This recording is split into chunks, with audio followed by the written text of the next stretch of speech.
కొంతమంది కొత్త మనుషులు, పాత మనుషులు, అంటే తెలిసిన వాళ్ళు, తెలియని వాళ్ళు, జ్ఞానం మీద పరిచయం ఉన్నోళ్ళు, పరిచయం లేని వాళ్ళు చాలామంది ఉన్నారు కనుక వాళ్ళందరికీ అర్థమయ్యే రకంగా మనం చెప్పుకున్నాం. అంటే అందులో కూడా కొన్ని కొత్త విషయాలు ఉన్నాయి. అంటే మనం ఇంతకుముందు నెలల్లో ప్రతి నెల కొత్త విషయాన్ని తీసుకున్నట్టు మనం తీసుకోలేదన్నమాట. ఇప్పుడు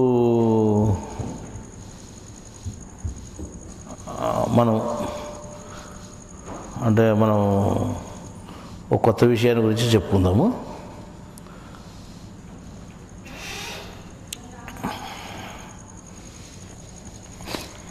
జ్ఞాన ప్రచారంలో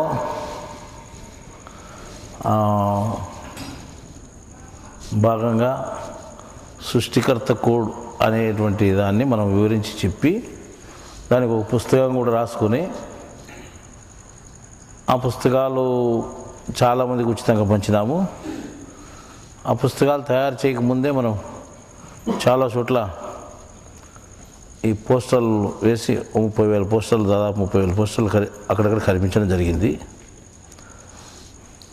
ఆ పోస్టర్లు కనిపించడమే కాకుండా ఎక్కడైనా కానీ వీలున్న చోట, అంటే రాసేదానికి అనుకూలం ఉన్న చోటంతా దాన్ని వ్రాత రూపంలో బయటకు రాయడం కూడా జరిగింది.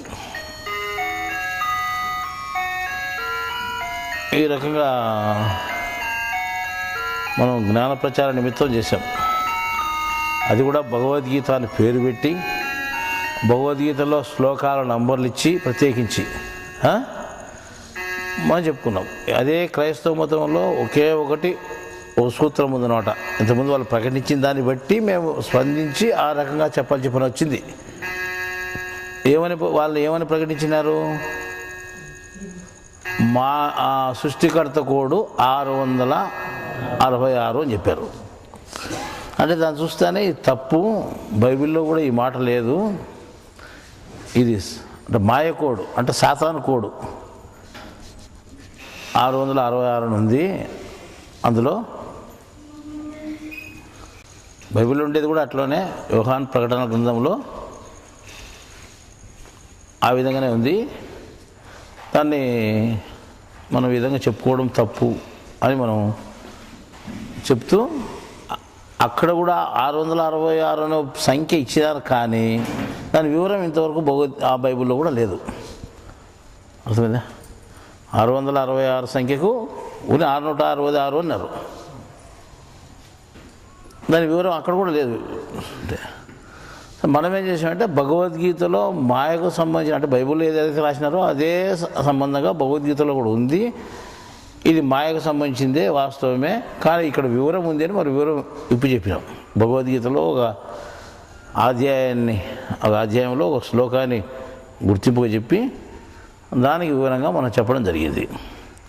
అంతేకాదు, అది మాయ కోడ్ చెప్పిన తర్వాత సృష్టికర్త కోడ్ వాళ్ళు రాసిన తప్పు అన్నప్పుడు సృష్టికర్త కోడ్ ఏది అనే ప్రశ్న వస్తే ఇది ఫలాంది అని చెప్పేది నిమిత్తము 963 సృష్టికర్త కోడ్ అని కూడా రాయడము జరిగింది. ఇదంతా భగవద్గీత ఫలానా అధ్యాయంలో ఫలానా శ్లోకమును గుర్తింపు పెట్టే రాసాం. మనం ఎక్కడ చేసినా అదే పని చేసాం. ఈ విషయాన్ని మన వాళ్ళు దేవుని వాక్యం కదా మనం ప్రచారం చేయాలనే ఉద్దేశంతో చాలా చోట్ల చేసి వచ్చారు అన్నమాట. చాలా చోట్ల రాసి వచ్చారు, చాలా చోట్ల పోస్టర్లు కనిపించారు. దాదాపు రాష్ట్రం మొత్తం ఇది కవరప్ అయినట్టే. దానికి ఎంతో వ్యయము, ప్రయాస అన్నీ జరిగినాయి. మనం ఇంత వ్యయం పెట్టుకొని, ఇంత డబ్బులు ఖర్చు పెట్టుకొని, ఎంతో కష్టపడి ఇంత చేస్తే అది ఈ అజ్ఞాన ప్రజలు, అంటే ప్రత్యేకించి హిందువులు, ముస్లింలు కాదు, వీడు క్రైస్తవులు దాన్ని విమర్శించలేదు, కేవలం హిందువులే విమర్శించారు. విమర్శించడంలో కూడా ఎటువంటి విమర్శన అంటే కేసులు పెట్టి శిక్షలు వేయించారు. హంపిలో ఒక కాంపౌండ్ వాళ్ళ మీద రాశారు, గోడ మీద. దాన్ని అంటే భగవద్గీత అన్నది పేరుంది, అన్నీ ఉన్నాయి. హిందువుల గుడికి ఆ విషయాన్ని రాస్తే హిందువులైనటువంటి వాళ్ళు గమనించుకోకుండా, అంటే అది ఏదో చెడ్డ పని చేసినట్టు దాన్ని కోర్టులో కేసేసి పోలీస్ స్టేషన్లో కేసు రాపించి కోర్టు బెదిరి చేసి వాళ్ళు వచ్చి వీళ్ళని తీసుకొని బెదిరి చేసి దానికి ఒక శిక్ష కూడా పడింది. ఒక 2 మనుషులు పోయి శిక్ష ఇప్పుడు అనుభవిస్తున్నారు ప్రత్యేకంగా దాంట్లో జైల్లో ఉండి. అంటే ఎంత తప్పు పని, క్రిమినల్స్ ఏదో తప్పు చేస్తే శిక్ష వేసినట్టు. అంటే 100 మంది నేరస్తులు తప్పించుకున్నా పర్వాలేదు, ఒకడు మంచివాడు శిక్ష పడకూడదు అనే చట్టం వాళ్ళు పెట్టుకొని ఆ చట్టం ప్రకారం 100 మందిని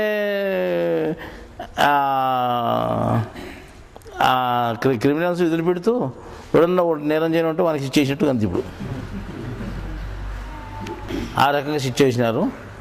అంటే తప్పుగా పరిగణించి ఒక కోర్టులో మళ్ళీ వాళ్ళు ఏం చదువుకున్నారో ఏమో, ఏది మంచి పని ఏది చెడ్డ పని, సమాజానికి ఏది ఉపయోగపడతా ఉంది ఏది ఉపయోగపడడం లేదు, ఎటువంటి పని మంచిది ఎటువంటి పని చెడ్డది అనేటువంటి విచక్షణ జ్ఞానం లేకుండా శిక్ష చెప్పడం అంటే అది చాలా విచారింపదగినటువంటి విషయమే. అంతేకాకుండా మహానందిలో పోస్టర్లు కనిపించారట. అంటే జ్ఞాన ప్రచారంలో ఇది భాగమే, మంచి పనే చేశారు. పోస్టర్లు కనిపిస్తే అక్కడ ఏం జరిగింది, ఆంధ్రభూమి పేపర్లో వేసినది మేము కూడా చూసాము. ఏమైనా వేసారు అందులో అశ్లీలమైనటువంటి పోస్టర్లు ఇక్కడ మహానంది క్షేత్రంలో ఇవి గోడలు కనిపించారు. అటువంటి పోస్టర్లు మేము చేయడం జరిగింది. ఫలానా ప్రబోధ సేవ సంస్థలు కనిపించారు కాబట్టి వాళ్ళను బాధ్యులుగా తీసుకొని వాళ్ళ చట్ట ప్రకారం వాళ్ళ మీద కేసు వేస్తాము అని చెప్పారు. అంటే అశ్లీలం ఏముందంటో, భగవద్గీత పేరు పెట్టడం అశ్లీలమా, ఇంకోటి అశ్లీలమా? ఎక్కడ చూసినా సిగరెట్ల ప్రచారాలు ఉన్నాయి, తర్వాత థమ్సప్ ప్రచారాలు ఉన్నాయి, రకరకాల ప్రచారాలు ఉన్నాయి. సినిమా గుంపులు అశ్లీలమైనటువంటి గోడ కనిపించుకుంటున్నారు, అవిషించే కూడా హాయిగా చూస్తున్నారు. సృష్టికర్త కూడా ఫలాంది భగవద్గీతలో ఈ అధ్యాయంలో ఈ శ్లోకంలో ఉందని చెప్పి అశ్లీలంగా అనిపించిందా? అది ఒక హిందువుల గుడి దగ్గర హిందూ దేవస్థానానికి అధిపతులైనటువంటి వాళ్ళు ఈ మాటను ప్రకటించారంటే అంటే హిందువులు ఎంత గుడ్డిగా ఉన్నారో మనం చెప్పగానే తెలుస్తుంది అన్నమాట. ఈ విధంగా సమాజంలో మనుషులను లెక్కేసుకుంటే, మనుషులంతా 3 భాగాలుగా లెక్కేసుకుంటే హిందూ మతము, ఇస్లాం మతము, క్రైస్తవుల మతంగా 3 మతాలుగా లెక్కించుకొని చూస్తే ఇందులో మరీ ఘోరంగా ఉండేది హిందువుల మతమే. ఇంతవరకు ఈ క్రైస్తవులు కూడా అది క్రైస్తవులు కొంత వ్యతిరేకంగా అనిపించినా కానీ దాని గురించి వాళ్ళు మాట్లాడలేదు. ఏ ఇస్లాం మతం వాళ్ళు దాని గురించి మాట్లాడలేదు. ఇది దేవునికి సమాచారం మంచిది అనుకున్నారంతా. కానీ కేవలం ఒక హిందువులకు మాత్రమే ఎట్లా చెడ్డగా కనిపించిందో, ఏం చెడ్డగా కనిపించిందో మాకు అర్థం కాలేదన్నమాట. ఇది అంటే ఇప్పుడు జరిగిన పని ఇది మీకు తెలియదు కాబట్టి అందరూ మేము చెప్తున్నాను. ఇప్పుడు దీని గురించి ఇంకా లోతుగా చెప్పుకుంటే ఈ సమాజాన్ని గురించి మాకు విసిగేస్తూ ఉంది. ఇంత జ్ఞానం చెప్తున్నా కానీ ఆ జ్ఞానాన్ని గ్రహించుకోకుండా జ్ఞానం చెప్పనటువంటి వాళ్ళను, ప్రపంచం పనులు చేసేటువంటి వాళ్ళను గొప్పగా లెక్కించుకొని వీళ్ళు ఇంత పెద్దోళ్ళు అంత పెద్దోళ్ళని వాళ్ళ గురించి టీవీలోనూ ఇంకోసారి పెద్దగా ప్రచారం చేసుకుంటున్నారు. కానీ వాళ్ళు ప్రత్యేకించి ఆత్మజ్ఞానం చెప్పేవాళ్ళని మాత్రం మనల్ని ఒక నేరస్తులుగా చరిత్ర ఉన్నటువంటి వాళ్ళగా లెక్కిస్తున్నారు అన్నమాట. ఇది మంచి పద్ధతేనా? ఎవరు చేసేది మంచి పని అని మేము ప్రశ్నిస్తూ ఓ పుస్తకం రాయడం జరిగింది. అంటే మమ్మల్ని నిద్రపోవాలను తట్టి లేపి మమ్మల్ని రెచ్చగొట్టినట్టు చేస్తే ఆ పుస్తకం వస్తుంది. దాని పేరు హిందూ మతము. అర్థమైందా? హిందూ మతం ఇప్పుడు ఉండేది. హిందూ మతం పక్కలో ఓ ఇంటు మార్క్ ఉంటుంది ఇట్లా. తర్వాత హిందూ అచ్యుత మొదలెడుతుంది, హిందూ పథము అని ఉంటుంది, ఒకటి రైట్ మార్క్ ఉంటుంది. ఇది హెడ్డింగ్ దానికి. అర్థమైందా? ఇందులో ఈ 2 ఒకటే రకంగా ఉన్నాయి. ఇది ఏం మార్పు చెప్పినామని మీకు అర్థం కాకుండా పోవచ్చు. కానీ ఇప్పుడు హిందూ మతం పూర్వం ఎట్లుండేది అంటే, ఇంతకుముందు చెప్పిన హిందూ కాదు హిందూ అని మనం దాని గురించి హిందూ సాంప్రదాయంలో ఒక పుస్తకం కూడా రాసాం. అచ్యుతో మొదలైనటువంటి ఈని హిందూ అంటే జ్ఞానము లెక్క. అర్థమైందా? ఈ జ్ఞానంలో ఉన్నటువంటి దేశం కాబట్టి ఇది పూర్వం హిందూ దేశం అని పేరు కూడా వచ్చింది దీనికి అని చెప్పాం. కానీ అది మళ్ళా కాలక్రమేపీ అజ్ఞానం పెరిగిపోయి అది హిందూ దేశంగా మారిపోయింది. దీనికి అర్థం లేని పదం అయిపోయింది. అది ఏమి మీ హిందూ దేశమని ఎందుకంటున్నారు అంటే సింధు నది పారుతూ ఉంది కాబట్టి సింధు దేశం అనేవాళ్ళు మన అంటే హిందూ దేశం కూడా అంటున్నాం, దాని అదే పేరుతోనే అంటున్నారు. సింధు నది పారితే హిందూ దేశం అని పేరు వచ్చిందట. గంగా నది పెద్దది, బ్రహ్మపుత్ర అనేది అన్నిటికంటే పెద్దది. అది స్వచ్ఛంగా హిమాలయాల్లో మొదలయ్యి బెంగాల్ వరకు ప్రవహించి సముద్రంలో కలిసిపోతున్నాయి. దగ్గర 1500 కిలోమీటర్లు ప్రవహిస్తున్నాయి ఇవి బ్రహ్మపుత్ర గంగా నదిలు. మళ్ళీ ఇంత పెద్ద నదులు పేర్లు విడిచిపెట్టి ఎక్కడో ఒక కొనలో ఉన్నటువంటి సింధు నదిని గురించి చెప్పుకోవాల్సిన అవసరమే వచ్చింది. సింధు నది ఎక్కడ పారుతూ ఉంది? పాకిస్తాన్లో పారుతూ ఉంది. ఇది పాకిస్తాన్లో మొదలై పారుతూ 3/4% పాకిస్తాన్లో ఉంటే కేవలం 25% ఈ భారతదేశంలో ఉంది. మన ముప్పాల భాగం అక్కడ ఉన్నప్పుడు పాల భాగం ఉన్నప్పుడు దాని గురించి చెప్పుకోవచ్చు పేరు వచ్చింది. అయితే వాళ్ళు చెప్పుకోవాలి ఆ పేరు. కానీ విడదీసి మనం విమర్శిస్తూ పోతే చాలా తప్పులు కనిపిస్తాయి. కానీ ఇంకేం చెప్తున్నామంటే నువ్వు ఒక మార్గంలో నడవాలి అని చెప్పాము మనం. అంటే జ్ఞాన మార్గంలో నడచండి అని చెప్పాము. భగవద్గీతలో ఉంది, బైబిల్లో ఉంది, ఇంకో చోట ఉంది, ఇంకో చోట ఉంది. మనిషి ఒక దారిలో నడవండి, ఇష్టం వచ్చినట్టు నడచొద్దండి. ఒక దారిలో పోతే మీరు సేఫ్టీగా ఎంతవరకైనా సాగగలవు. ఆ దారి ఏమిటిదంటే జ్ఞానం అనేటువంటి దారి, జ్ఞాన మార్గము అంటాం. జ్ఞాన మార్గంలో నడచండి అన్నారు. దారి అన్నా మార్గం అన్నా పథము అన్నా ఒకటే. పథం అంటే దారి, పథం అంటే మార్గము. జ్ఞాన పథములో నువ్వు ప్రయాణించు అన్నారు. అర్థమైందా? అంటే జ్ఞాన మార్గంలో నువ్వు నడుచు అని. జ్ఞానపథములో పయనించు అనే మాటను జ్ఞానం అంటే ఇందు అని చెప్పినాం, ఇందు పథము అన్నాం. అంటే జ్ఞాన మార్గము అని దాని అర్థం. ఇది మొట్టమొదటి ఏ రకంగా ఉండేదంటే జ్ఞానం తెలిసినటువంటి వాడు ఎవడైనా కానీ ఇందు పథములో పయనించేవాడు, అంటే జ్ఞాన మార్గంలో పయనించేవాడు. పూర్వం అంతా జ్ఞాన మార్గంలోనే పయనించేవాళ్ళు కాబట్టి అంతా హిందూ పథంలోనే ఉన్నారు. అజ్ఞాన మార్గం లేకపోయినాడు ఆడు అజ్ఞాన మార్గంలో నెట్టే. హిందూ పథంలో లేనట్టేవాడు జ్ఞాన మార్గంలో ఉన్నాడు, హిందూ పథంలో నెట్టే. ఈ రకంగా ఎక్కువ శాతం ప్రజలు జ్ఞాన మార్గంలో ఉన్నారు కాబట్టి ఆ రోజు ఈ అందరినీ కలిపి వీళ్ళంతా ఈ పథములో అంటే ఈ మార్గంలో ఉన్నారు అని చెప్పేదానికోసము హిందూ పథము అని దీనికి పేరు పెట్టేది. ఏమి మార్గం అది? జ్ఞాన మార్గము అని. ఆ హిందూ పథము అనేది పోయి లాస్ట్కు ఈ హిందూ పోయి హిందూ అయింది, పథం పోయి మతం అయింది. అర్థమైందా? పథం పోయి మతం అయింది. ఇది పూర్తి అర్థహీనమైపోయింది అన్నమాట. ఇది స్వచ్ఛమైన అర్థహీనమైపోయి ఏం తెలియకుండా పోయిన పరిస్థితులు ఉండిపోయింది. ఇప్పుడు ఈరోజు పథము మతముగా మారిందని ఎవరికి గుర్తింపు లేదు. ఇప్పుడు మనం చాలా రహస్యాలు మనమే బయట చెప్పుకున్నాం ఇంతవరకు.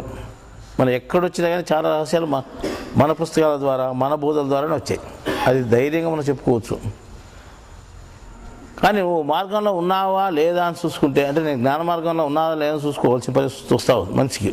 చూసుకో నువ్వు ఏమిట్లో ఉన్నావు. ఎవరైనా కానీ హిందూ పథంలో ఉన్నాను ఎవరైనా అనుకుందా? లేదు. మతం అనేది దాన్ని కల్పించుకున్నారు. మతం అనేది పెద్ద మాయ అని చెప్పాను నేను. మతం నేను పలానా మతంలో ఉన్నాడని కూడా మతం అంటే గుంపు. అంటే నా మతం వేరు నీ మతం వేరు అని, నీ మతానికి ఓ దేవుడు నా మతానికి ఓ దేవుడు అనేప్పుడే నేను మాయ వచ్చి నీలో ప్రవేశించి దేవుని వేరువేరుగా చేసి చెప్పేసింది. కాబట్టి మతము అనేటువంటిది మాయతో కూడుకున్నటువంటిది, పథము అనేటువంటిది మాయ లేకుండా ఉండేటువంటిది జ్ఞాన మార్గం, స్వచ్ఛమైన జ్ఞాన మార్గం. మనమంతా హిందూ పథంలో ఉండేవాళ్ళమే. ఎప్పుడు పూర్వం హిందూ పథం నుండి మనిషి ఏం చేశాడు? అజ్ఞాన పథంలోకి వచ్చాడు. పథం అనే పేరు కూడా లాస్ట్కు లేకుండా పోయింది అన్నట్టు. పథం అంటే ఒక మార్గం అనుకుంటాడు మనిషి. ఈ మార్గం అంటే ఏ మార్గం అని ఆలోచన చేయొచ్చు. లాస్ట్ మళ్ళీ ఈ హిందూ కాదు హిందూ అనుకోవచ్చు, అప్పుడు జ్ఞానమానకం అనుకోవచ్చు.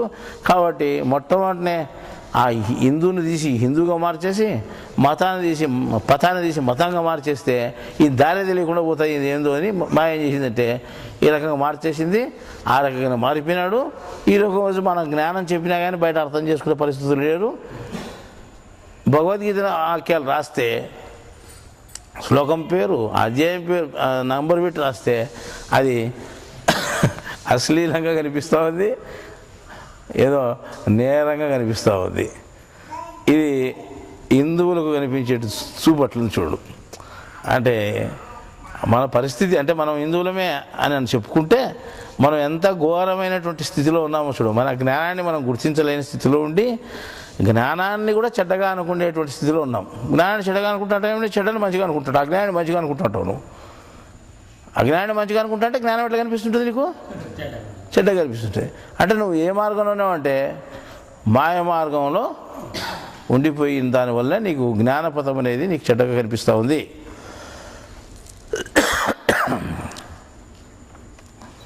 ఈ రకంగా మనం చూసుకుంటే మనం పుట్టినప్పటి నుండి అంతో ఎంతో జ్ఞానము సంపాదించుకున్నాము అంటే అజ్ఞానం జ్ఞానమే అనుకునేది.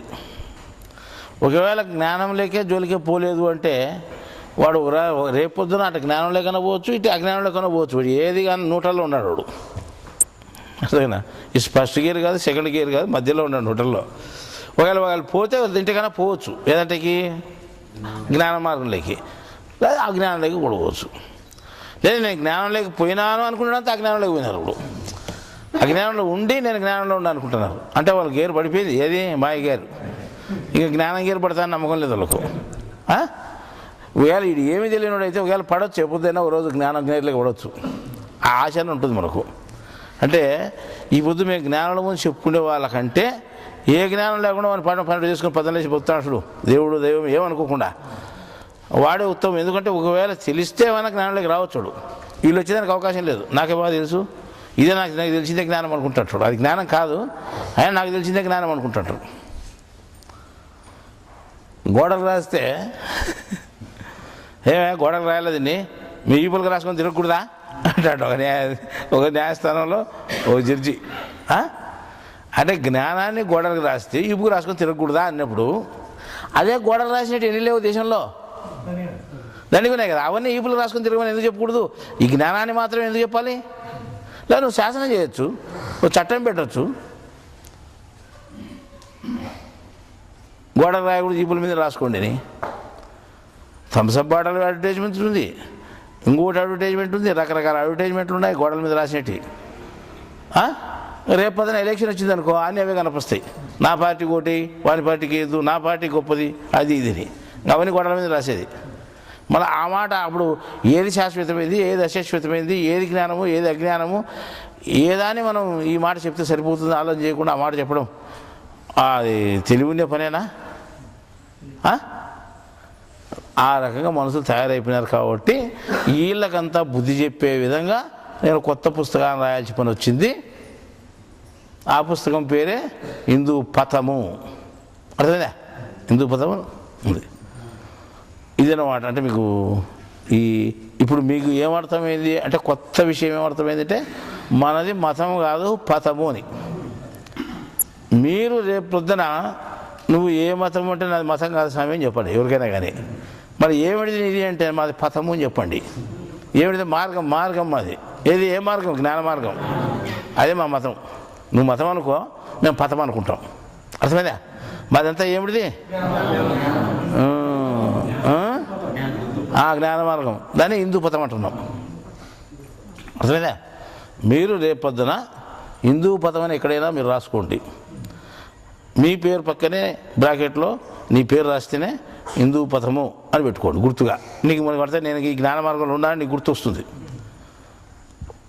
అర్థమైందా? అంటే నువ్వు హిందువు కాబట్టి నేను హిందూ పథం అని పెట్టుకుంటా, హిందూ మతం అని పెట్టుకోండి నువ్వు అనుకోవచ్చు.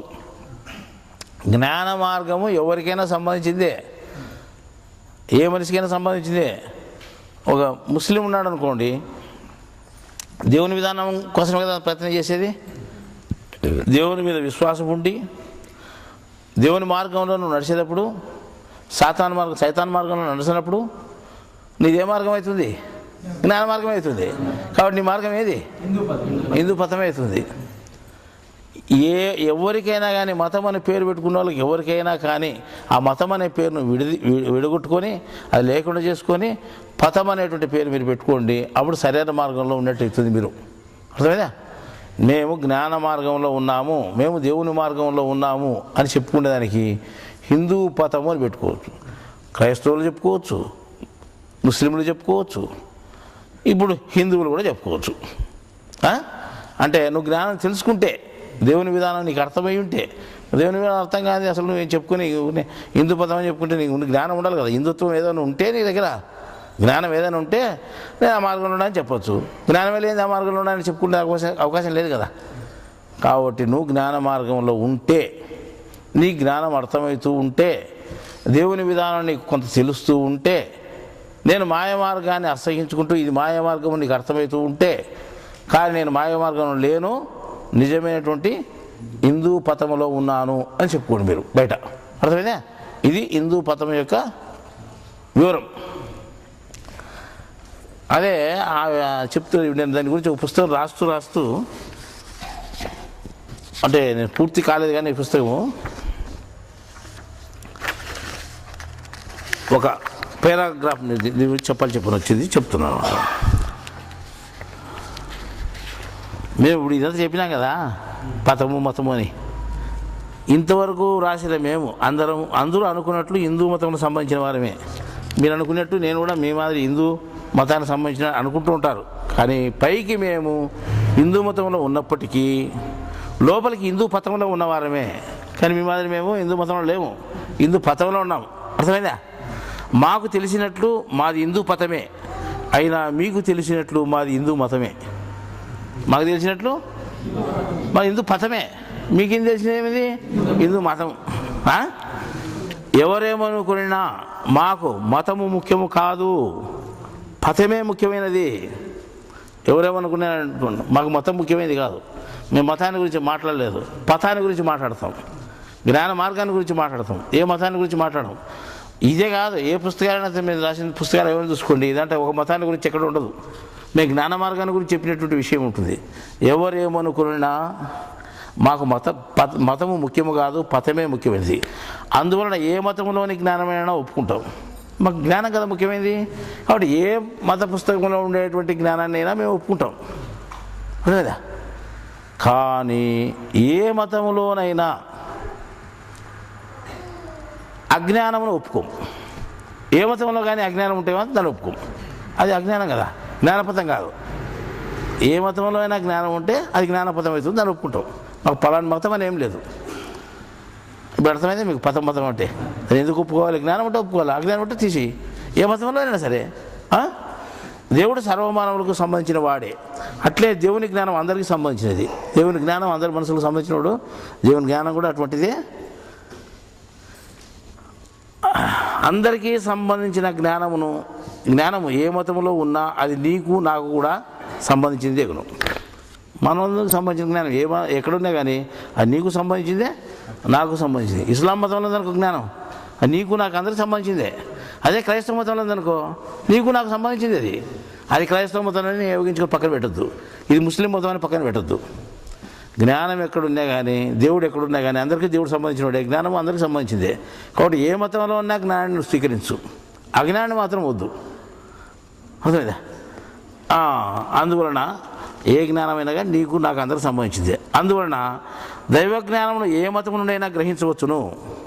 ఈ సూత్రం ప్రకారము దైవ జ్ఞానాన్ని ఏ మతం నుండైనా నువ్వు గ్రహించు. అదేవిధంగా దైవ జ్ఞానం అనే పేరుతో మాయ జ్ఞానం ఏ మతంలో ఉన్నా దాని పూర్తిని ఖండించు. దైవ జ్ఞానం అనే పేరుతో మాయ జ్ఞానం ఎక్కడైనా ఏ మతంలో ఉన్నా కానీ దాని పూర్తి ఖండించు. అర్థమైందా? ఖండించవలసిన బాధ్యత కూడా ఉంది అందరికీ.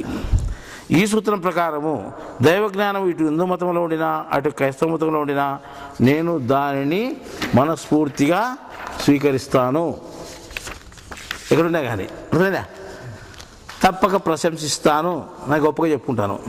అట్లే దైవ జ్ఞానముకు వ్యతిరేకమైన మాయ జ్ఞానము ఇటు హిందూ మతంలో ఉండినా అటు క్రైస్తవ మతంలో ఉండినా నేను దాన్ని తప్పకుండా ఖండిస్తాను.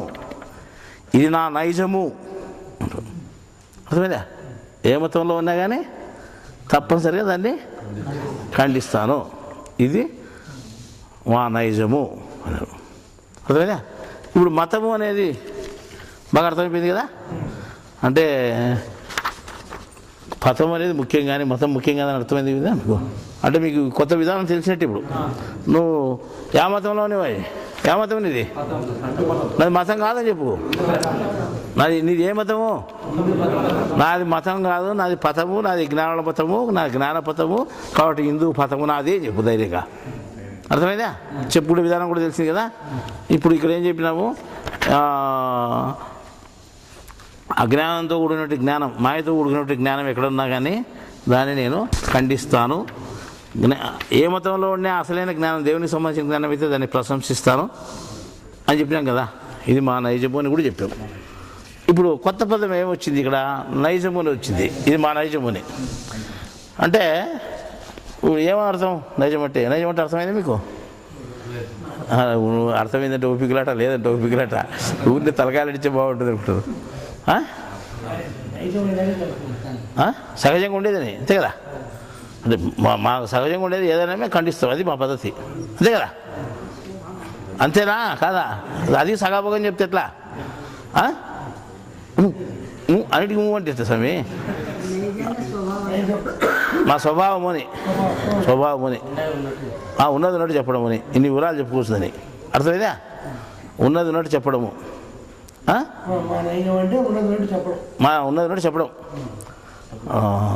ఉన్నది ఉన్నట్టు చెప్పాడు మీ నైజం. లేనిది ఉన్నట్టు కూడా చెప్పే కొంతమంది నైజం ఉంటుంది. అది ఎట్టా? వాని నైజం అది.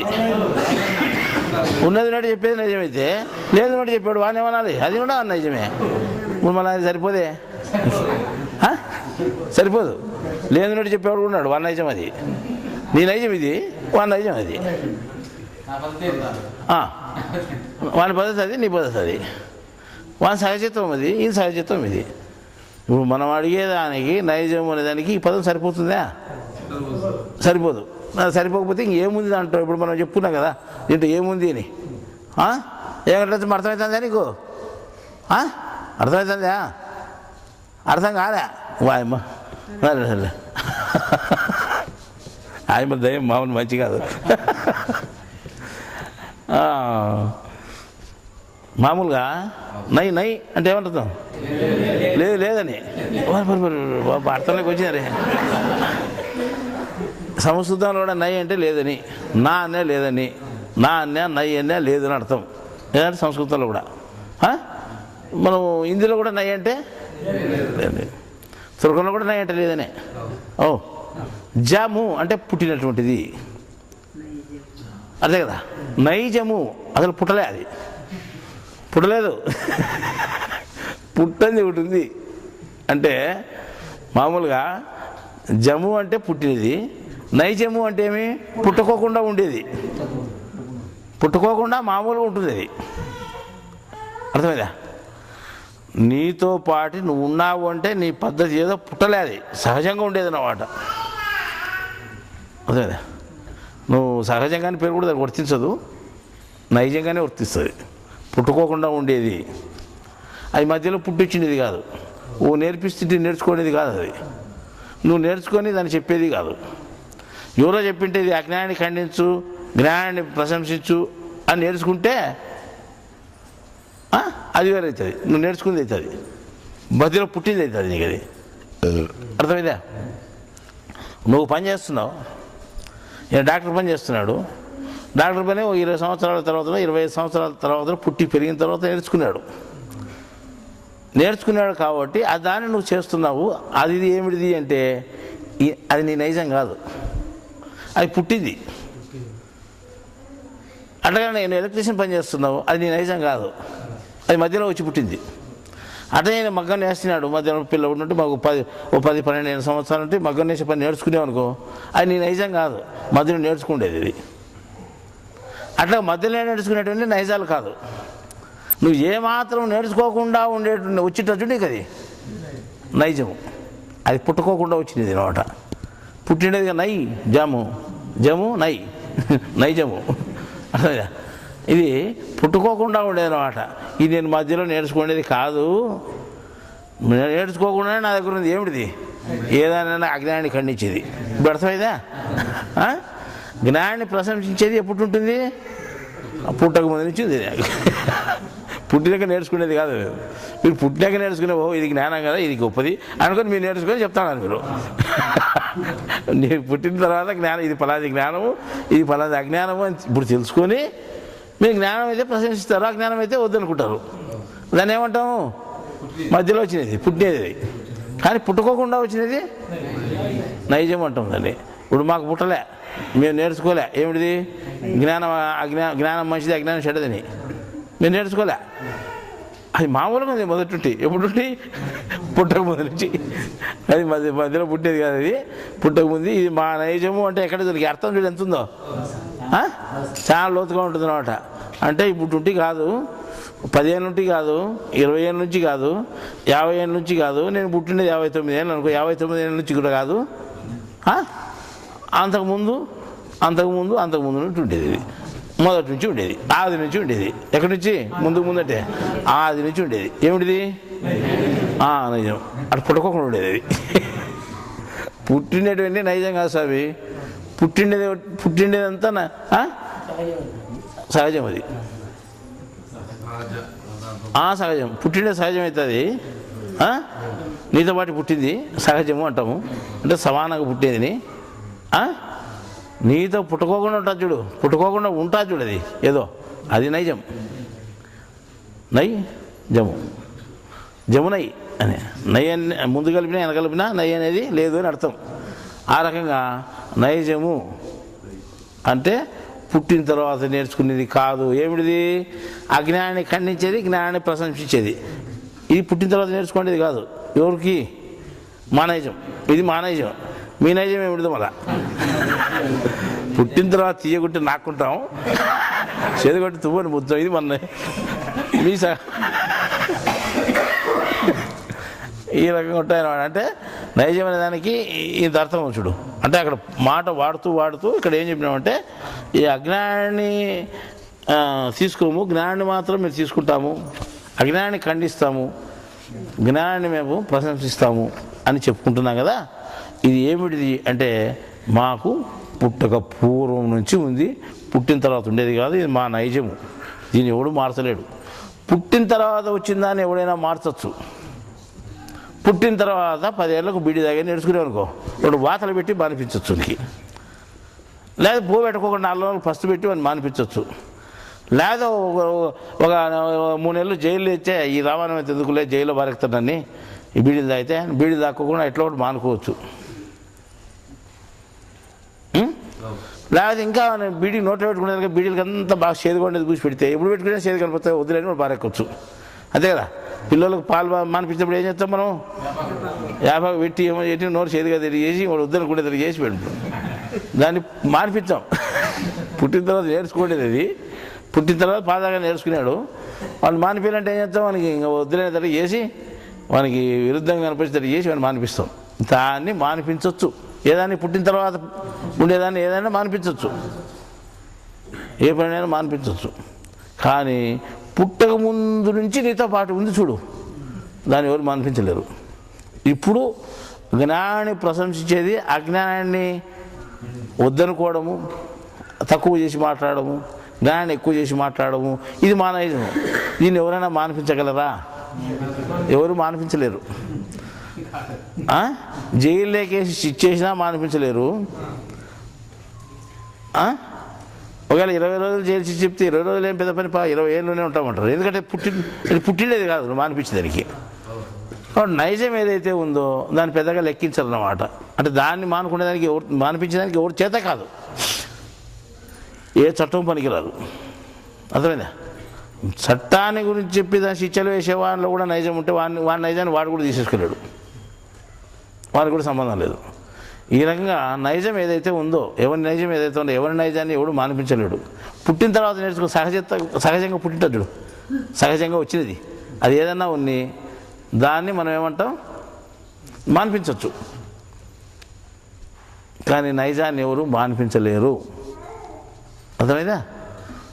ఈ రకంగా అంటే నీకు పుట్టుక ముందు నుంచి ఆది నుంచి ఇంకా లెక్కేసుకుంటే పూర్తి లాస్ట్ ప్రపంచం పుట్టినటువంటి సృష్టి ఆది నుంచి నీకు ఏదైతే ఉందో, నీకు ఏదైతే దేవుడు నీ వెంట పంపించాడో నీతో మిళితం చేసి, దాన్ని ఎవరు తీసివేయలేరు. అర్థమైందా? ఆ మిళితం చేసి పంపించినది ఏదై ఉండాలా? ప్రపంచ విషయమే ఉండాలా, దేవుని విషయమే ఉండాలా? దేవుని విషయమే ఉంటే మంచిది. ఇప్పుడు మాకు ఆది నుంచి అంటే ఈ జనంలోనే కాదు ఇట్లా కొట్లాడేది, ఇంతకుముందు జనంలో కూడా ఇట్లా కొట్లాడుతుంటే ఏమిటి గురించి? జ్ఞానం గురించి. అంతకుముందు జన్మగాలు ఉంటే అప్పుడు కూడా కొట్లాడుతుంటే, ఇంతకుముందు ఎప్పుడన్నా ఉన్నాయి కానీ మొదటి నుంచి ఇదే ఏడుపే మాది. ఏం ఏడుపు? అజ్ఞానాన్ని దూషించేది, జ్ఞానాన్ని ప్రశంసించేది, ఇదే మాది. కాబట్టి ఇప్పుడుది కాదు. మేము ఇప్పుడైతే నువ్వు ఏమైనా చేయొచ్చు, వాతలు పెట్టి మానిపిస్తావో, చేసి మానిపిస్తావో, ఏం చేసి మానిపించేది, కానీ ఇప్పుడైతే మానుకుంటాం. ఇప్పుడుది కాదు కాబట్టి ఎవరు దీన్ని మానిపించలేరు. ఆ రకంగా జ్ఞానాన్ని ప్రచారం చేసేది, ఇతరులు చెప్పేటువంటిది కొంతమందిలో నైజంగా ఉంటుంది. వాళ్ళు ఏ శిక్షలకు భయపడరు అని తెలుసుకోవాలి తెలివైన వాళ్ళు. మేము శిక్షేసి భయపెట్టి లేకుండా చేస్తామంటే నీ తలకాయ లేదు, నువ్వు లేకుండా చేసుకొస్తాం పోతుందేమో, ఇంకోటి తలకాయ లేదు అట్లా ఇచ్చిపెట్టు. కాబట్టి ఎవరి తలకాయ లేదు కూడా వాడు తీసేసుకోలేడు, ఇంకోటి తలకాయ లేదు అసలు తీసేయలేడు. ఆ రకంగా ఉండేది నైజము అంటాం దాన్ని. అటువంటి నైజము ఏదైతే ఉందో, నైజం అంటే అర్థమైందా? పుట్టిండేది కాదు అని, పుట్టలేదు అని అర్థం. పుట్టలేదు, అది పుట్టిండేదైతే వస్తుంది. అటువంటి నైజము మాకు ఉంది. ఏమని ఉంది? ఎటువంటి నైజము? అజ్ఞానాన్ని ఖండించేది, జ్ఞానాన్ని ప్రశంసించేది. జ్ఞానం ఎక్కడైనా ఉన్ని ఏ మతంలో నేను స్వీకరించేది మా నైజము, అజ్ఞానం ఏ మతంలో ఉన్నది దాన్ని ఖండించేది మా నైజము. అంటే ఏరే మతం అనేది మనకు సంబంధం లేదు అంటే ఏరే మతం దేవుని అక్కడున్నే దేవుని గురించి చెప్పినది, ఇక్కడున్న దేవుని గురించి చెప్పారు. దేవుడు అందరికి సంబంధించిన మనిషివి కదా, కాబట్టి నువ్వు దేవునికి సంబంధించిన వానివే. కాబట్టి దేవునికి సంబంధించిన విషయం ఎక్కడైనా ఉండి అది నీకు సంబంధించిందే, నువ్వు సంబంధించింది కాదు. ఏ మతంలో ఉన్నా కానీ, మతం అని పేరు పెట్టుకొని ఎవరు ఏం చెప్పినా కానీ అది దేవునికి సంబంధించిన విషయం అయితే అది జ్ఞానపథమే అవుతుంది. మాయకు సంబంధించిన విషయం అయితే అది జ్ఞానపథం ఏమాత్రం కాదు, మాయపథమే అవుతుంది. నువ్వు మాయ మార్గంలో పోతావా, దేవుని మార్గంలో పోతావా? ప్రతి ఒక్కడు దేవుని మార్గంలోనే పోవాలా అనుకుంటూ మాయ మార్గంలో పోతుంటారు. కానీ ఆ మాయ మార్గాన్ని ఏమనుకుంటుంటారు? దేవుని మార్గం అనుకుంటుంటారు, ఇదే జ్ఞాన మార్గం అనుకుంటుంటారు. మొత్తం ఏమనుకుంటుంటారు? మాయ మార్గంలో పోతూ ఈ దేవుని మార్గము అని అనుకుంటూ అంటారు. అనుకునేటట్టుగా ఈ మాయ ఏం చేసి ఉంటుంది? ఆ విధంగా భ్రమింపజేసి ఉంటుంది అన్నమాట ప్రతి మనిషిని. ఒక ఆయన కోయంబత్తూరులో స్వామి ఉన్నట, పెద్ద గడ్డం పెట్టుకొని ఆయన నుంచి ఎగులాడతాడు, నుంచి పాట పాడతాడు, నుంచి ఫుట్బాల్ ఆడతాడు, నుంచి వాలీబాల్ ఆడతాడు, చెప్పు జ్ఞానం చెబుతాడు, అన్నీ ఉన్నాయి. కానీ ఏం చేస్తున్నాడు? 50 ఎకరాల విస్తీర్ణ స్థలంలో ఎంతో పాఠశాలలు పెట్టినాడు, అవి పెట్టినాడు, ఇవి పెట్టినాడు. అందరికీ ఏం బీదోళ్ళందరినీ ఆదరించి చదువు చెప్పిస్తున్నాడు, వాళ్ళు గుడ్డలు ఇస్తున్నారు, ఇవన్నీ చెప్తున్నారు. అనారోగ్యంగా ఉండే వాళ్ళకు ఆసుపత్రి కూడా పెట్టినాడు. అది జ్ఞానం లేని వల్ల జ్ఞానం చెబుతున్నాడా అంటే జ్ఞానం కూడా చెప్తున్నాడు. అది ఏం జ్ఞానము? అది మాయ జ్ఞానం అని. ఆ రకంగా ఇవన్నీ పనులు చెప్పించేది ఏమిటిది? మాయే. కానీ ప్రశంసిస్తున్నారు వీళ్ళంతా, అది వాళ్ళ ప్రశంస, సహజంగా ఉండేది. కానీ మా ప్రశంస ఏమిటి? నైజంగా ఉండేది అది కాదు. కేవలం ఎక్కడైతే జ్ఞానం ఉందో దాన్నే ప్రశంసిస్తాం. జ్ఞానం తప్ప మిగతా ఏదైనా కానీ దాన్ని ఖండిస్తాం. ఇది మా నైజం, వాళ్ళ సహజం అది. సహజానికి నైజానికి ఉండే తేడా చూసుకునేరా? ఇది సహజానికి నైజానికి ఉండే తేడా ఎంత ఉందన్నమాట. బహుశా నైజం అనేది చాలామంది దగ్గర ఉండదనుకుంటా. ఈ అర్థం ప్రకారం అయితే ఉండదు, ఇంకొక అర్థం ప్రకారం అయితే ఎవరు ఉంటుందో. కానీ మేము చెప్పిన అర్థం ప్రకారం అయితే అని కొత్త అర్థాలు తీసుకొస్తారు మీరంటే. నేనేం కొత్త అర్థాలు కదా, నై అంటే లేదు, నిజం అంటే పుట్టిండేది, అందరికి తెలిసిందేది. నేను కొత్త అర్థం ఏం చెప్పలే, మీకు తెలియదని నేను చెప్తున్నాను అంతే. ఇంతవరకు మీకు తెలియదు కదా, కాబట్టి మీకు తెలియదని మేము చెప్తున్నాము. నువ్వు ఏదైనా ఇంతవరకు నేర్చుకున్నావనుకో, ఇవాళ సులభంగా నేర్చుకున్నావనుకో, చాలా సహజంగా నేర్చుకునేట్టే మాకు. అర్థమైందా? నేర్చుకోకుండా ఏదైతే ఉందో నీలో అది నైజంగా ఉన్నట్టు. కాబట్టి మాలో నైజం అది, మీలో నైజం ఏముందో మాకు తెలీదు, కానీ మా నైజం ప్రకారమే మీ నైజం కూడా ఉంటే మంచిది అనుకుంటున్నాం. ఏమని? జ్ఞానాన్ని ప్రశంసించడము, ఏ మతంలో జ్ఞానాన్ని అయినా స్వీకరించడము, ఏ మతంలో అజ్ఞానాన్ని కానీ ఖండించు, అజ్ఞానాన్ని ఖండించు, జ్ఞానాన్ని స్వీకరించు. మతం అనేటువంటి దృష్టి పెట్టుకోవద్దును. మతము అనేటువంటిది ఎక్కడి నుంచి వచ్చింది? మాయ కల్పించింది. పతాన్ని మతానిగా మార్చి నీకు చూపిస్తూ ఉంది. నేను ఫలాని మతాన్ని అనుకున్నప్పుడు నీలో కొంత మాయ ఉంది లెక్క. నాది ఇస్లాం మతం అంటే ఇస్లాం మతము అని పేరు చెప్పుకునేవాడే సైతాన్ వాళ్ళలో ప్రవేశించింది లెక్క. సైతాన్ ప్రవేశించినటువంటి స్థలం ఎక్కడ లేదంట, అంతలకు ప్రవేశిస్తుందంట. అది క్రైస్తవ మతము అని చెప్పుకున్నాడంటే వాళ్ళలో సాతాను ఉంది లెక్క. ఈ మతం పేరు చెప్పకుండా నాది పథం అంటే ఆ సాతానికి అక్కడ, మాయకి అక్కడ స్థానం లేదు. ఈ రకంగా మీరు ఈ పథము అనే దానికి, మతం అనే దానికి తేడా కనుక్కొని, హిందూ అనే దానికి తేడా కనుక్కొని ఎంత తేడా ఉందని అహంకారం ముందుకు పోయి నైజమేందో సహజమేందో దాన్ని కూడా వివరంగా అనుకొని తెలుసుకుంటే మీకు చాలా జ్ఞానం తెలిసినట్లయితుంది. అర్థమైందా? ఇప్పుడు ఈ 3 పదాలు మనకు సరిగా తెలియవు కాబట్టి ఇప్పుడు మనకు కొంత వివరంగా తెలిసింది. అంటే హిందూ అనేది కొంత తెలుసు, మతం పథం తెలియదు, నైజము సహజము తెలియదు. కాబట్టి ఈ మతము పథము, మతము నైజము సహజము అనే గురించి కొంత మనం ఇప్పుడు ఉంటే జ్ఞాపకం పెట్టుకోండి. ఇప్పుడు ఉంటే మాది హిందూ పథం అని చెప్పుకోండి, హిందూ మతం అని చెప్పుకోవద్దు స్వామి. ముస్లింలు ఉన్నాయి కూడా మాది హిందూ పథం అని చెప్పండి. హిందూ పథం అంటే జ్ఞాన మార్గం అని, దేవుని మార్గం అని ఆ రకంగా చెప్పుకోవడము మనకు మంచిది. అర్థమైందా? ఈ రకంగా మీరు అంటే ఇప్పుడు తెలుసుకునే జ్ఞానాన్ని మీ మనసులో పెట్టుకొని దీన్ని మర్చిపోకుండా, ఇప్పుడు చచ్చిపోయినా మీ వెంట వచ్చేసరికి పెట్టుకొని దాని మీద ధ్యాస పెట్టుకొని మళ్ళా జన్మకు కూడా వచ్చిందనుకో మీకు తెలియని వాళ్ళందరికీ మీరు చెప్పొచ్చు కదా. అదేనమాట. సరే, ఇంతవరకు మేము జ్ఞానం చెప్తామో లేదో అనుకుంటాం. ఎందుకంటే రకరకాల విషయాలు ఇరుక్కొని పోయి ఇటుకు వచ్చి తక్కన కూర్చొని జ్ఞానం చెప్పాలంటే అప్పుడప్పుడు కష్టం అనుకోండి. కానీ సులభంగానే మనం ఒక కాలం కొంత గడిచిపోయింది మనకు. ఈ పౌర్ణమి సందర్భంగా మనం చెప్పుకోవడం జరిగింది. చాలా సంతోషము. ఇప్పుడు విన్నటువంటి దాన్ని మీరు తెలుసుకోవడమే కాకుండా ఇతరులకు కూడా దీన్ని అందించండి. ఒక దీపముతో ఎన్ని దీపాలైనా వెలిగించవచ్చు, కానీ మొట్టమొదటి ముట్టించిన దీపం మీదట ఎంత వెలుగుందో అది ఎన్ని దీపాలు వెలిగించినా కానీ అంతే వెలుగుంటుంది. ఒక రవ్వ కూడా దాంట్లో తగ్గిపోదు. నువ్వు తెలుసుకునే జ్ఞానాన్ని ఎంతమందికి అందించినా కానీ నీ జ్ఞానం రవ్వంతా కూడా పోదు. వాడు కూడా జ్ఞానం అవుతాడు. వాడు ఇంకోటి చెప్తే వాడికి జ్ఞానం అవుతాడు. నువ్వు 100 మందికి చెప్తే 100 మందికి జ్ఞానులు అవుతారు. ఒక దీపంతో 100 దీపాలను ముట్టించినట్టు ఒక్క జ్ఞాని 100 మంది జ్ఞానులు 100 మందిని జ్ఞానులుగా చేయవచ్చు. కాబట్టి ఈ సూత్రం ప్రకారము మేమంతకు మేము బతకడమే మంచిది అనుకొని బతకోకుండా, మీ స్వార్థం మీరు చూసుకోకుండా, కేవలం మీ ధ్యాస అంతా మీ జీవితాల మీద పెట్టుకోకుండా ఇంకొన్ని జ్ఞానాలుగా చేసేదాన్ని కూడా మీరు అలవాటు చేసుకోండి. అర్థమైందా? చాలు, ఇంతటితో సాధిస్తాం ఈరోజు.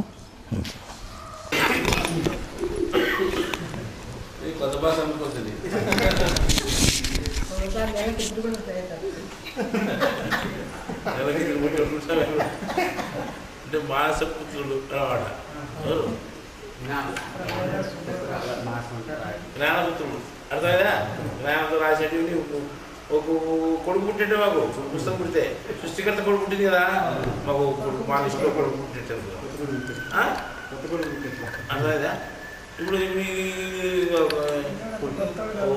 ఓడితే కదా కొడుకు పుడతాడు నాకు. చాలా నమ్మకం చెప్తారు. కానీ అందరికీ బిడ్డలు పుట్టేసావి, బయట వాళ్ళందరికీ బిడ్డలు పుట్టించుకున్నారు. కొడుకులు పుట్టించుకోవాలి.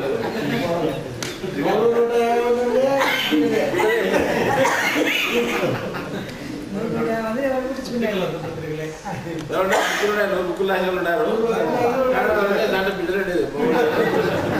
ఎత్తి చూసినామా కింద కనిపించేది బిడ్డలే. అంతగా ఇది మాత్రం కొడుకుతో అది. ఎందుకంటే కొడుకులు ఎందుకు చెప్తారు? పురుషత్వం అవి పురుషత్వం లేనివి. అర్థమైందా? పౌరుషం లేదు, ఈ పౌరుషం లేదు.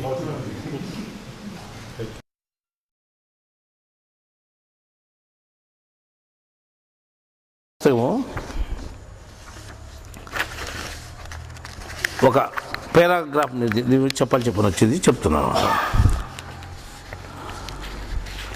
మేము ఇప్పుడు ఇదంతా చెప్పినాం కదా, పతము మతము అని.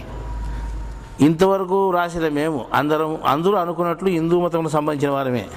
మీరు అనుకున్నట్టు నేను కూడా మీ మాదిరి హిందూ మతానికి సంబంధించిన అనుకుంటూ ఉంటారు. కానీ పైకి మేము హిందూ మతంలో ఉన్నప్పటికీ లోపలికి హిందూ పథంలో ఉన్నవారమే. కానీ మీ మాదిరి మేము హిందూ మతంలో లేము, హిందూ పథంలో ఉన్నాము. అర్థమైందా? మాకు తెలిసినట్లు మాది హిందూ పథమే, అయినా మీకు తెలిసినట్లు మాది హిందూ మతమే. మాకు తెలిసినట్లు మా హిందూ పథమే, మీకేం తెలిసినది హిందూ మతం. ఎవరేమనుకున్నా మాకు మతము ముఖ్యము కాదు, పథమే ముఖ్యమైనది. ఎవరేమనుకున్నా మాకు మతం ముఖ్యమైనది కాదు. మేము మతాన్ని గురించి మాట్లాడలేదు, పథాన్ని గురించి మాట్లాడతాం, జ్ఞాన మార్గాన్ని గురించి మాట్లాడతాం, ఏ మతాన్ని గురించి మాట్లాడడం. ఇదే కాదు, ఏ పుస్తకాలైనా మీరు రాసిన పుస్తకాలు ఎవరు చూసుకోండి, ఇదంటే ఒక మతాన్ని గురించి ఎక్కడ ఉండదు. మేము జ్ఞాన మార్గాన్ని గురించి చెప్పినటువంటి విషయం ఉంటుంది. ఎవరేమనుకున్నా మాకు మతము ముఖ్యము కాదు, పథమే ముఖ్యమైనది. అందువలన ఏ మతంలోని జ్ఞానమైనా ఒప్పుకుంటాం. మాకు జ్ఞానం కదా ముఖ్యమైనది. కాబట్టి ఏ మత పుస్తకంలో ఉండేటువంటి జ్ఞానాన్ని అయినా మేము ఒప్పుకుంటాం కదా. కానీ ఏ మతంలోనైనా అజ్ఞానమును ఒప్పుకోం. ఏ మతంలో కానీ అజ్ఞానం ఉంటే మాత్రం దాన్ని ఒప్పుకోం.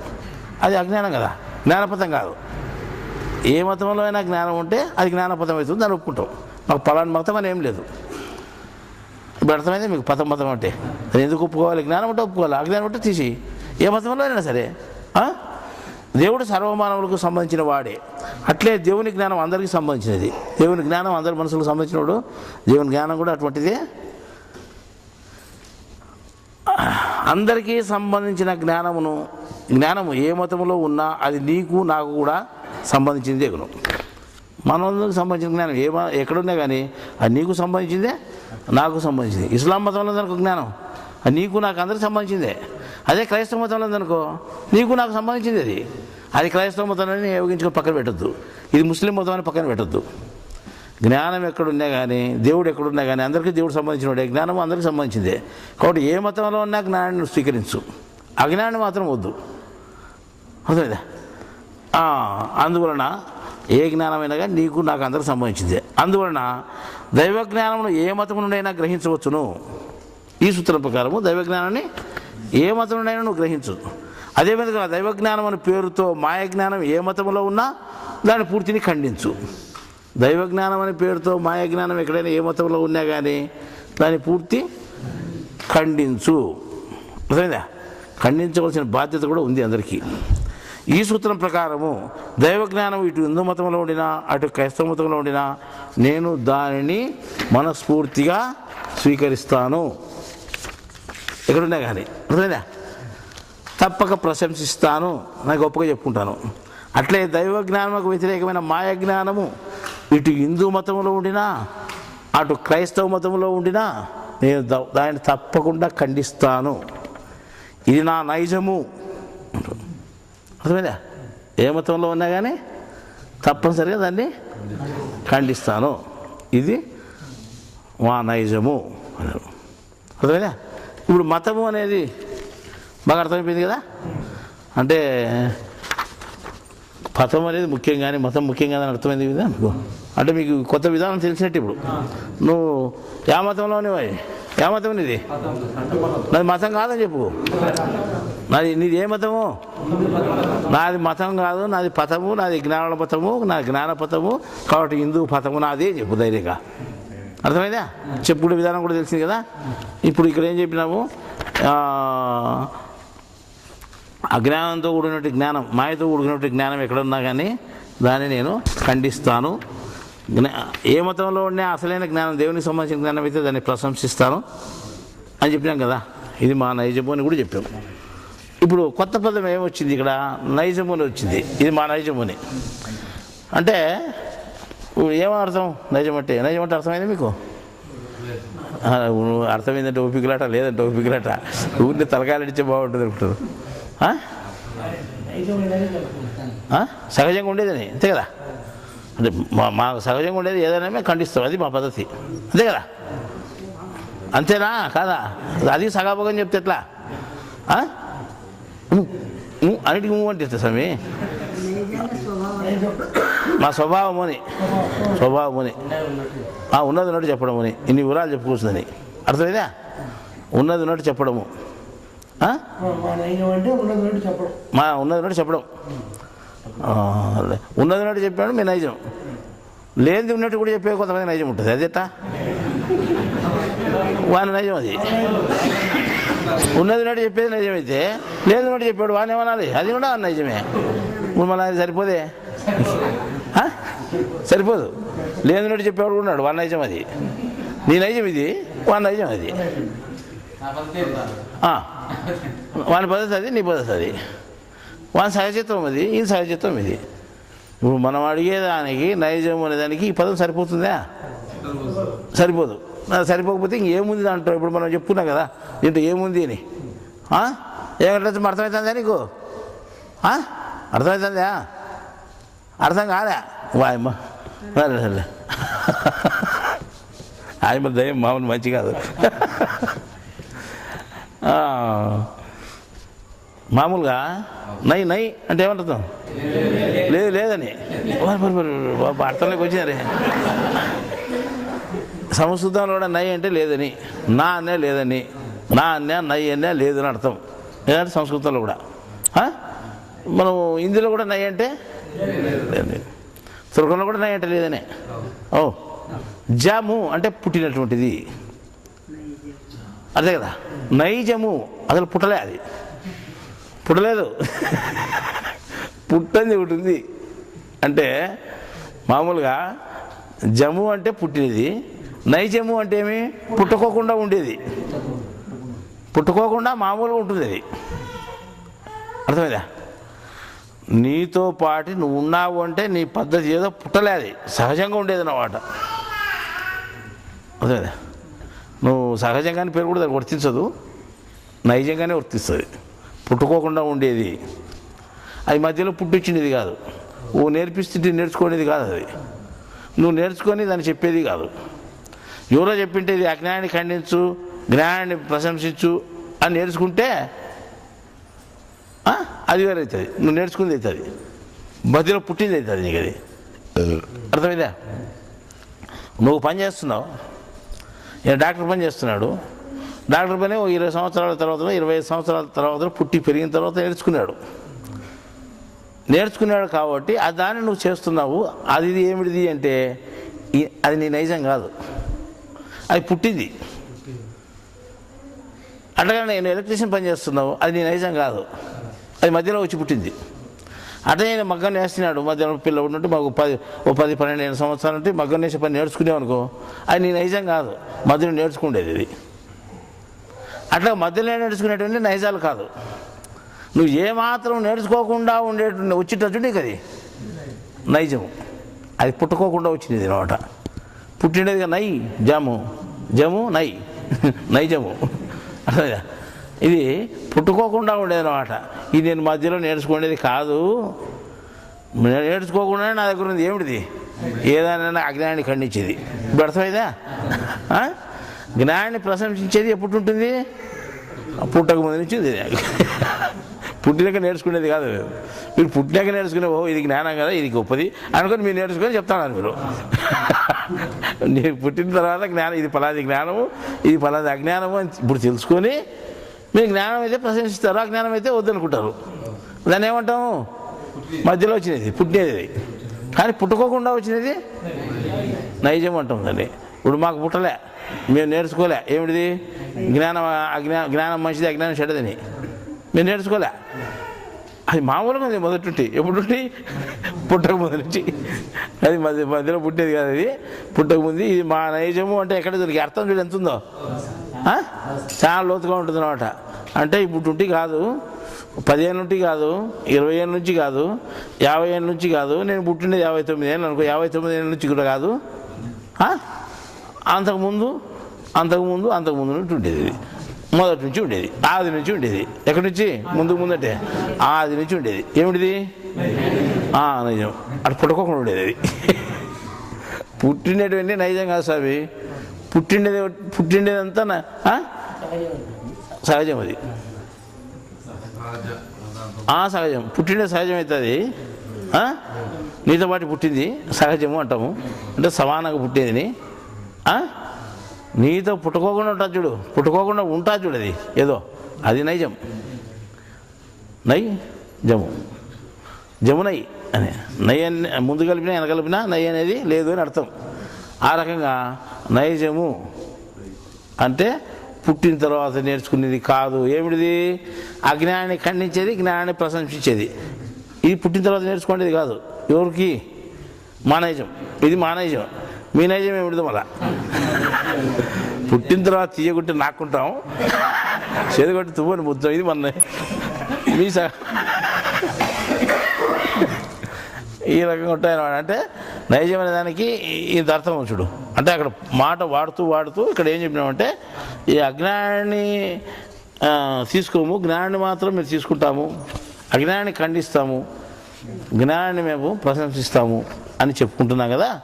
ఇది ఏమిటిది అంటే మాకు పుట్టక పూర్వం నుంచి ఉంది, పుట్టిన తర్వాత ఉండేది కాదు. ఇది మా నైజము. దీన్ని ఎవడు మార్చలేడు. పుట్టిన తర్వాత వచ్చిన దాన్ని ఎవడైనా మార్చచ్చు. పుట్టిన తర్వాత 10 ఏళ్ళకు బీడి దాగా నేర్చుకునేవనుకో, వాడు వాతలు పెట్టి మానిపించవచ్చు నీకు.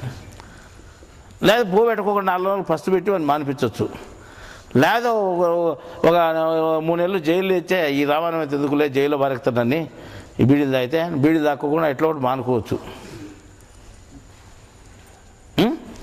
లేకపోతే ఇంకా బీడీ నోట్లో పెట్టుకునే బీడీలకి అంతా బాగా చేదుకోండేది పూసి పెడితే ఎప్పుడు పెట్టుకునే చేదు కనిపిస్తే వదిలేని వాడు బారెక్కొచ్చు. అంతే కదా. పిల్లలకు పాలు మానిపించినప్పుడు ఏం చేస్తాం మనం? 50 పెట్టి ఏమో చేసి నోరు చేదుగా తిరిగి చేసి వాడు వద్దనుకుంటే తిరిగి చేసి పెడతాం. దాన్ని మానిపించాం. పుట్టిన తర్వాత నేర్చుకోండేది అది. పుట్టిన తర్వాత పాదాగా నేర్చుకున్నాడు. వాడిని మానిపోయాలంటే ఏం చేస్తాం? వానికి ఇంకా వద్దులేని తరగతి చేసి వానికి విరుద్ధంగా కనిపించేటట్టు చేసి వాడిని మానిపిస్తాం. దాన్ని మానిపించవచ్చు. ఏదాన్ని పుట్టిన తర్వాత ఉండేదాన్ని ఏదైనా మానిపించవచ్చు, ఏ పనైనా మానిపించవచ్చు.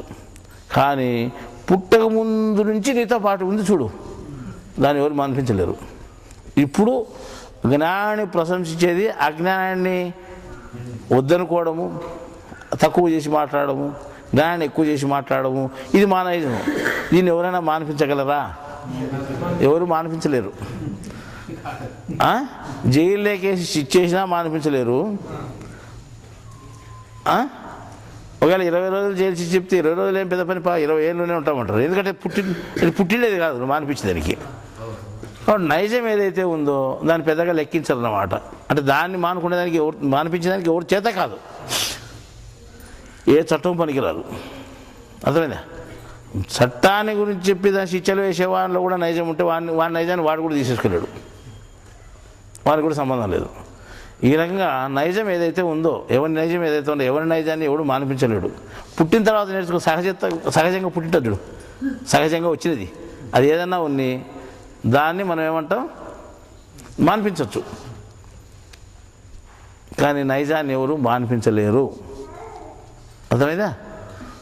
ఈ రకంగా అంటే నీకు పుట్టుక ముందు నుంచి, ఆది నుంచి ఇంకా లెక్కేసుకుంటే పూర్తి లాస్ట్ ప్రపంచం పుట్టినటువంటి సృష్టి ఆది నుంచి నీకు ఏదైతే ఉందో, నీకు ఏదైతే దేవుడు నీ వెంట పంపించాడో నీతో మిళితం చేసి, దాన్ని ఎవరు తీసివేయలేరు.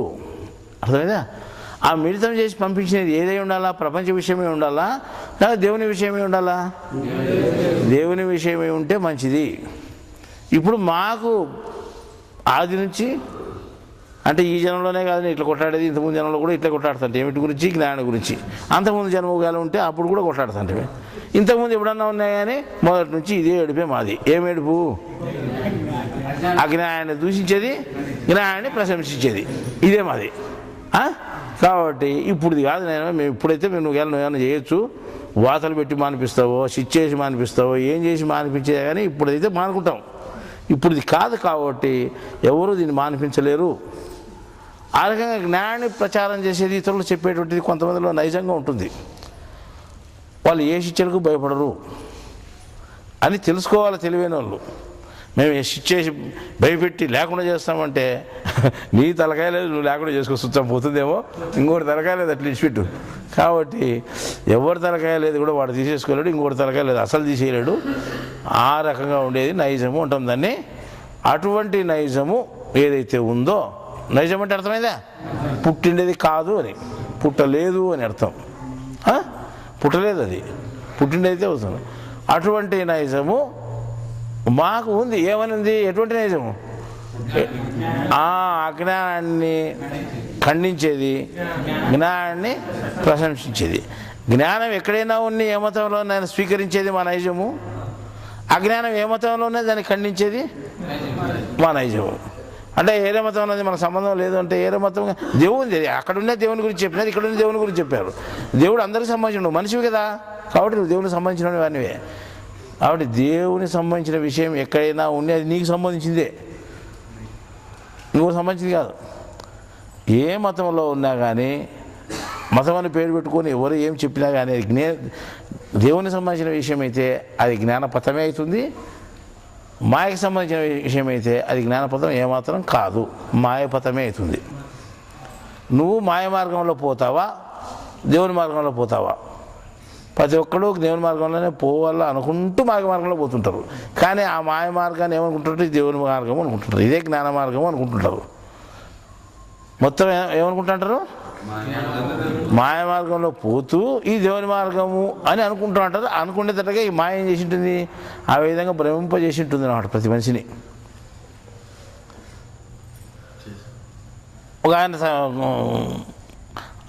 కోయంబత్తూరులో స్వామి ఉన్నట, పెద్ద గడ్డం పెట్టుకొని ఆయన నుంచి గుళ్ళాడతాడు, నుంచి పాట పాడతాడు, నుంచి ఫుట్బాల్ ఆడతాడు, నుంచి వాలీబాల్ ఆడతాడు, చెప్పు జ్ఞానం చెబుతాడు, అన్నీ ఉన్నాయి. కానీ ఏం చేస్తున్నాడు? 50 ఎకరాల విస్తీర్ణ స్థలంలో ఎంతో పాఠశాలలు పెట్టినాడు, అవి పెట్టినాడు, ఇవి పెట్టినాడు. అందరికీ ఏం బీదోళ్ళందరినీ ఆదరించి చదువు చెప్పిస్తున్నాడు, వాళ్ళు గుడ్డలు ఇస్తున్నారు, ఇవన్నీ చెప్తున్నారు. అనారోగ్యంగా ఉండే వాళ్ళకు ఆసుపత్రి కూడా పెట్టినాడు. అది జ్ఞానం లేని వల్ల జ్ఞానం చెబుతున్నాడా అంటే జ్ఞానం కూడా చెప్తున్నాడు. అది ఏం జ్ఞానము? అది మాయ జ్ఞానం అని. ఆ రకంగా ఇవన్నీ పనులు చెప్పించేది ఏమిటిది? మాయే. కానీ ప్రశంసిస్తున్నారు వీళ్ళంతా, అది వాళ్ళ ప్రశంస. సహజంగా ఉండేది. కానీ మా ప్రశంస ఏమిటి? నైజంగా ఉండేది అది కాదు. కేవలం ఎక్కడైతే జ్ఞానం ఉందో దాన్నే ప్రశంసిస్తాం. జ్ఞానం తప్ప మిగతా ఏదైనా కానీ దాన్ని ఖండిస్తాం. ఇది మా నైజం. వాళ్ళ సహజం అది. సహజానికి నైజానికి ఉండే తేడా చూసుకునేరా? ఈ సహజానికి నైజానికి ఉండే తేడా ఎంత ఉందన్నమాట. బహుశా నైజం అనేది చాలామంది దగ్గర ఉండదు అనుకుంటా. ఈ అర్థం ప్రకారం అయితే ఉండదు, ఇంకొక అర్థం ప్రకారం అయితే ఎవరు ఉంటుందో. కానీ మేము చెప్పిన అర్థం ప్రకారం అయితే అని కొత్త అర్థాలు తీసుకొస్తారు మీరంటే. నేనేం కొత్త అర్థాలు కదా, నై అంటే లేదు, నిజం అంటే పుట్టిండేది, అందరికి తెలిసిందేది. నేను కొత్త అర్థం ఏం చెప్పలే, మీకు తెలియదా నేను చెప్తున్నాను అంతే. ఇంతవరకు మీకు తెలియదు కదా, కాబట్టి మీకు తెలియదా అని మేము చెప్తున్నాము. నువ్వు ఏదైనా ఇంతవరకు నేర్చుకున్నావనుకో, ఇవాళ సులభంగా నేర్చుకున్నావనుకో, చాలా సహజంగా నేర్చుకునేట్టే మాకు. అర్థమైందా? నేర్చుకోకుండా ఏదైతే ఉందో నీలో అది నైజంగా ఉన్నట్టు. కాబట్టి మాలో నైజం అది, మీలో నైజం ఏముందో మాకు తెలీదు. కానీ మా నైజం ప్రకారమే మీ నైజం కూడా ఉంటే మంచిది అనుకుంటున్నాం. ఏమని? జ్ఞానాన్ని ప్రశంసించడము, ఏ మతంలో జ్ఞానాన్ని అయినా స్వీకరించడము, ఏ మతంలో అజ్ఞానాన్ని కానీ ఖండించు. అజ్ఞానాన్ని ఖండించు, జ్ఞానాన్ని స్వీకరించు. మతం అనేటువంటి దృష్టి పెట్టుకోవద్దును. మతము అనేటువంటిది ఎక్కడి నుంచి వచ్చింది? మాయ కల్పించింది. పథాన్ని మతానిగా మార్చి నీకు చూపిస్తూ ఉంది. నేను ఫలాని మతాన్ని అనుకున్నప్పుడు నీలో కొంత మాయ ఉంది లెక్క. నాది ఇస్లాం మతం అంటే ఇస్లాం మతము అని పేరు చెప్పుకునేవాడే సైతాన్ వాళ్ళలో ప్రవేశించింది లెక్క. సైతాన్ ప్రవేశించినటువంటి స్థలం ఎక్కడా లేదంట, అంతలోకి ప్రవేశిస్తుందంట. నాది క్రైస్తవ మతము అని చెప్పుకున్నాడంటే వాళ్ళలో సాతాను ఉంది లెక్క. ఈ మతం పేరు చెప్పకుండా నాది పథం అంటే ఆ సాతానికి అక్కడ, మాయకి అక్కడ స్థానం లేదు. ఈ రకంగా మీరు ఈ పథము అనే దానికి, మతం అనే దానికి తేడా కనుక్కొని, హిందూ అనే దానికి తేడా కనుక్కొని ఎంత తేడా ఉందని ఇంకా ముందుకు పోయి నైజమేందో సహజమేందో దాన్ని కూడా వివరంగా అనుకొని తెలుసుకుంటే మీకు చాలా జ్ఞానం తెలిసినట్లయితుంది. అర్థమైందా? ఇప్పుడు ఈ 3 పదాలు మనకు సరిగా తెలియవు కాబట్టి ఇప్పుడు మనకు కొంత వివరంగా తెలిసింది. అంటే హిందూ అనేది కొంత తెలుసు, మతం పతం తెలియదు, నైజము సహజము తెలియదు. కాబట్టి ఈ మతము పతము మతము నైజము సహజము ఆయన నుంచి కొంత మనం ఇప్పుడుంటే జ్ఞాపకం పెట్టుకోండి. ఇప్పుడుంటే మాది హిందూ పథమం అని చెప్పుకోండి, హిందూ మతం అని చెప్పుకోవద్దు స్వామి.